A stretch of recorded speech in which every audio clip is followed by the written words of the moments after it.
आज की कहानी है अपनी आदतों को बदले। एक समय का बात है, एक आदमी ट्रेन से कहीं जा रहा था। उसके पास कीमती हीरो की पोटली थी।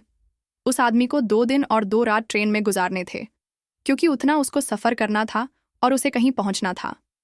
सफ़र के पहले ही दिन एक चोर की नज़र उस आदमी के हीरो की पोटली पर पड़ गई।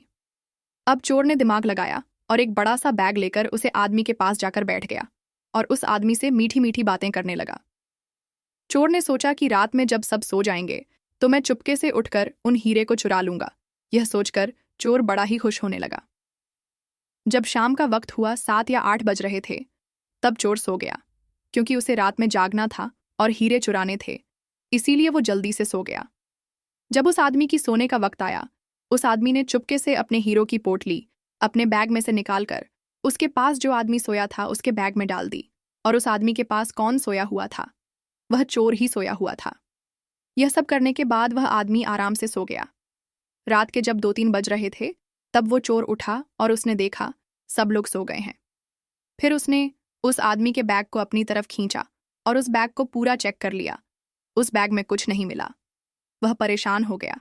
सारी रात उसे आदमी के बैग को चेक करने के बाद जब उसे कुछ ना मिला, तब उसने देखा कि सुबह के 4 हो रहे थे। तब वह सो गया। उसके सोने के बाद वह आदमी उठा। उसने अपने हीरो की पोटली उस चोर की बैग से निकालकर अपने बैग में वापस रख ली। जब सुबह हुई और वो चोर सोकर उठा, उसने देखा कि हीरो की पोटली तो उस आदमी के पास ही है। उसे लगा कि मैं रात मैंने कुछ गड़बड़ की है, शायद उस आदमी के बैग को अच्छे से चेक नहीं किया। उसने फिर से प्लान बनाया कि इस रात बैग को अच्छे से चेक करना पड़ेगा। वह चोर फिर से शाम होती ही 7 बजे जल्दी से सो गया और उस आदमी ने फिर से अपने हीरो की पोटली को अपने बैग से निकालकर उस चोर के बैग में डाल दी। चोर रात में फिर से उठा, उस आदमी के बैग को खींचा, फिर से ढूंढने लगा, लेकिन हीरे नहीं मिले। वह परेशान होकर फिर से सो गया।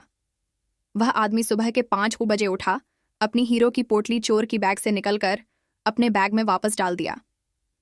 जब सुबह हुई, स्टेशन आया। वह आदमी स्टेशन पर उतरा तो चोर उसके पास आकर कहने लगा, मैं जिंदगी में कभी चोरी नहीं करूंगा, बस मुझे इतना बता दो कि हीरो की पोटली रखी कहाँ थी।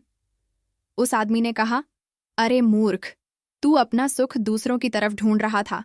अगर तू खुद के अंदर जाता तो तुझे सुख जरूर मिलता।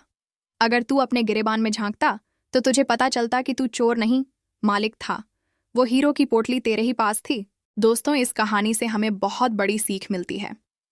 हमेशा अपना सुख दूसरों की तरफ ढूंढते रहते हैं और बहुत से लोग हमारी जिंदगी में आते जाते रहते हैं। कोई हमें सुख देता है तो कोई हमें दुख देता है। बहुत से लोग ऐसे होते हैं जो अपनी खुशी दूसरों पर निर्भर कर देते हैं, जबकि अगर आप खुद के अंदर झांकोगे, अपने खुद के गिरेबान में झांकोगे, तो आपको किसी चीज़ की कमी महसूस नहीं होगी।